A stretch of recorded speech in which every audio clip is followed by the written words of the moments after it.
오늘도 하나님과 함께 동행하시고 또 하나님의 사랑과 은혜와 축복을 풍성히 누리시기를 축복합니다. 반란을 일으켜 부가이아를 죽이고 왕이 된 베가는 사마리아에서 20년 동안 통치했습니다. 그 역시 여호와 보시기에 악을 행하여 여로보암의 죄에서 떠나지 않았습니다. 자, 이 베가 때부터 북이스라엘은 아수르에 의해 멸망으로 치닫게 되어집니다. 아수르가 다시 북이스라엘을 침공했습니다.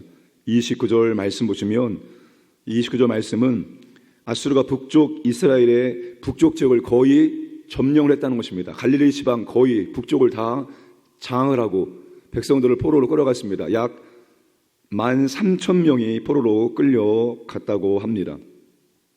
전에 무나임이 아수르를 조공을 바치고 안전을 도모했지만 얼마 가지 못했습니다. 우리가 이런 말을 많이 합니다. 시스템을 아무리 바꿔도 사람이 안 바뀌면 그만이다. 그죠?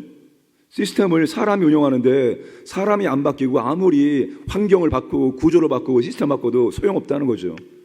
그런데 북이스라엘 보면은 사람을 아무리 바꿔도 소용없다는 겁니다.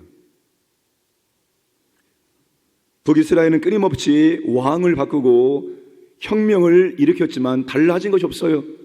여호와 보시기에 악을 행하고 여로보암의 집을 떠나지 않고 악은 더 심각해지고 고통은 더 가중되고 있다는 겁니다.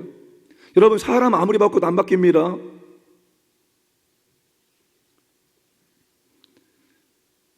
왕을 바꾸고 세상을 뒤엎는 혁명을 일으키고 또 혁명을 일으켜도 똑같아요. 바뀌는 게 없어요. 똑같은 일에 범죄가 연속될 뿐입니다. 베가 역시도 호세 반역에 의해 살해당하고 끝납니다. 똑같은 일이 계속 반복되고 있습니다. 근본적인 게 안 바꾸면 모든 것 임시방편입니다. 환경을 바꾸고 구조를 바꾸고 뭘 바꿔도 근본이 안 바뀌면 그냥 똑같은 임시방편이 계속 반복될 뿐입니다. 사랑하는 여러분, 근본적인 변화는 여호와 보시기에 여호와 앞에서 성령으로 새롭게 되는 줄로 믿으시길 바랍니다. 마음이 안 바뀌면 안 바뀝니다. 우리의 근본인 마음이 바뀌고 우리가 하나님의 선하신 뜻을 추구할 때만이 우리의 삶이 바뀌고 그 공동체가 바뀔 수 있게 됨을 믿으시길 바랍니다. 로마서 12장 2절에 너희는 이 세대를 본받지 말고 오직 마음을 새롭게 함으로 변화를 받아 하나님의 선하시고 기뻐하시고 온전한 뜻이 무엇인지 분별하도록 하라. 이게 헌신입니다. 헌신 예배를 수백 번 드린다고 해서 헌신되는 것이 아니라 이게 바로 헌신입니다. 나의 가정에서, 나의 교회에서, 나의 일터에서, 내가 있는 어느 곳에서든지 하나님의 선하시고 기뻐하시고 온전한 뜻이 무엇인지를 끊임없이 하나님께 물으며 하나님의 뜻대로 사는 게 바로 헌신입니다. 이러한 삶을 살지 않는 이상 절대로 바뀌는 일이 없을 것입니다. 시스템을 바꾸고 사람 바꿔도 절대로 안 바뀝니다. 임시 방편입니다. 사랑하는 여러분, 늘 여호와 앞에서 하나님 앞에서 성령으로 새롭게 되시기를 원합니다. 하나님의 뜻이 무엇인지 모르고 하나님의 뜻이라면 그 뜻을 붙들고 그 뜻대로 순종하시기를 주님의 이름으로 축복합니다. 자, 반면에 남쪽 유다는 어떨까요? 우시아가 죽고 그의 아들 요담이 왕이 됩니다. 요담은 우시아와 함께 통치하다가 우시아가 죽고 정식 왕위에 오르게 됩니다. 요담에 대한 평가가 34절과 35절입니다. 요담이 그의 아버지 우시아의 모든 행위대로 여호와께서 보시기에 정직히 행하였으나 오직 산당을 제거하지 아니하였으므로 백성이 여전히 그 산당에서 제사를 드리며 분향하였더라. 요담이 여호와의 성전의 윗문을 건축하니라. 요담이 여호와 보시기에 정직히 행했지만 산당을 제거하지 못했습니다. 백성이 여전히 산당에서 분향하며 제사를 드렸다는 것을 의미합니다. 그러면서 요담의 중요한 업적 가운데 하나가 성전 윗문을 건축을 한 것입니다. 자, 그래도 남다른 북이스라엘에 비하면 기회가 있고 소망이 남아 있습니다. 그래도 율법을 지키려고 애쓰는 왕이 있었고 성전 제도가 삐그덕거림에도 불구하고 여전히 성전 예배가 진행되고 있었기 때문입니다. 그러나 하나님이 원하시는 온전한 모습은 아니라는 사실입니다. 여러분, 하나님은 우리가 적당한 순종, 절반의 순종이 아니라 온전한 순종을 원하신다는 사실입니다. 요담이 하나님 앞에 정직하게 했지만 하나님 앞에 온전한 순종을 하지 못한 왕입니다. 그래서 하나님께서 어떻게 합니까? 하나님을 제대로 섬길 수 있도록, 온전한 순종을 이끌 수 있도록 르신과 베가를 보내서 그를 칩니다.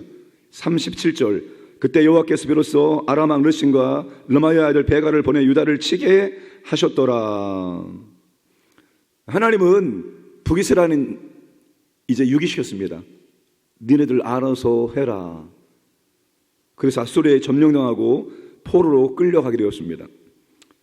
하지만 남유다에게는 아직까지 하나님께서 그들에게 사랑의 매를 들고 있는 것입니다.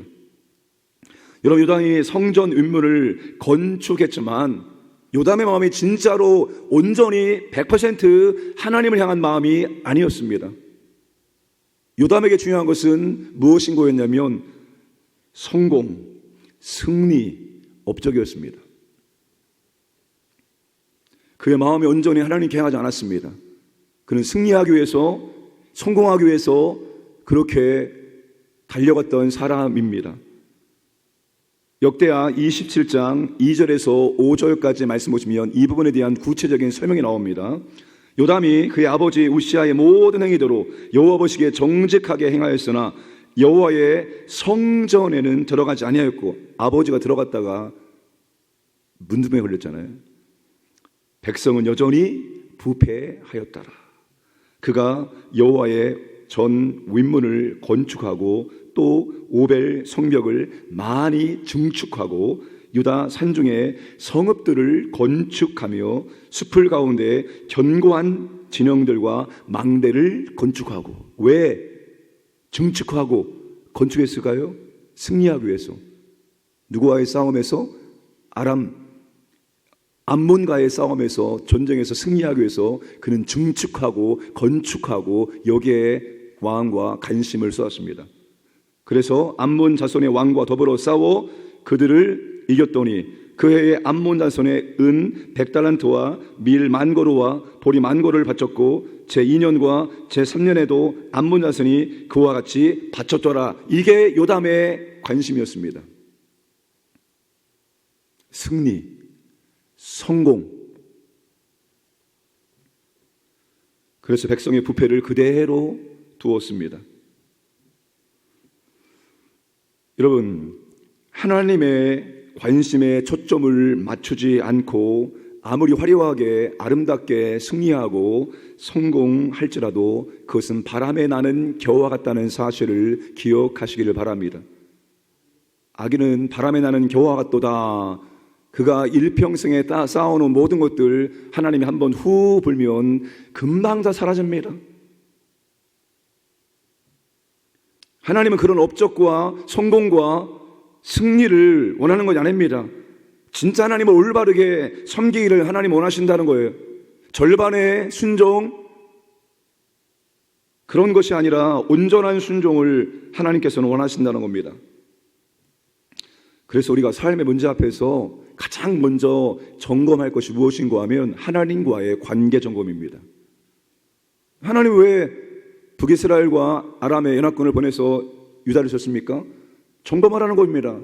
너의 마음이 지금 나한테 온전히 있지 않고 너의 승리, 너의 업적, 너의 성공에 온 관심을 쏟고 있는데 그게 아니다라는 것 하나님께서 지금 깨닫게 하기 위해서 침략을 하게 하신 것입니다. 그래서 우리는 삶의 문제 앞에서 항상 신앙을 점검합니다. 신앙 점검한다는 것이 예배를 잘 드리고 있나, 기도하고 있나, 이게 아닙니다. 하나님과의 나의 관계, 내가 온전히 하나님께 집중하고 있는가, 내가 하나님의 뜻을 추구하고 있는가, 내가 하나님의 영광을 드러내기 있는가, 바로 이 신앙을 점검을 해야 한다는 사실입니다. 내가 하나님 앞에서 하나님 중심의 삶을 살고 있는가, 하나님의 원하심을 추구하고 있는가, 아니면 내가 원하는 것 이루기 위해서 그저 달려가고 있는가, 이것을 점검해야 한다는 사실입니다. 사랑하는 여러분, 하나님과의 관계가 바르면 모든 은혜와 복은 하나님부터 우리에게 임하게 되어 있는 줄로 믿으시기를 바랍니다. 항상 하나님께 온전한 순종, 절반의 순종, 적당한 순종이 아니라 하나님 우리가 온전한 순종하기를 원하신다는 사실을 기억하시기를 주님의 이름으로 축복합니다.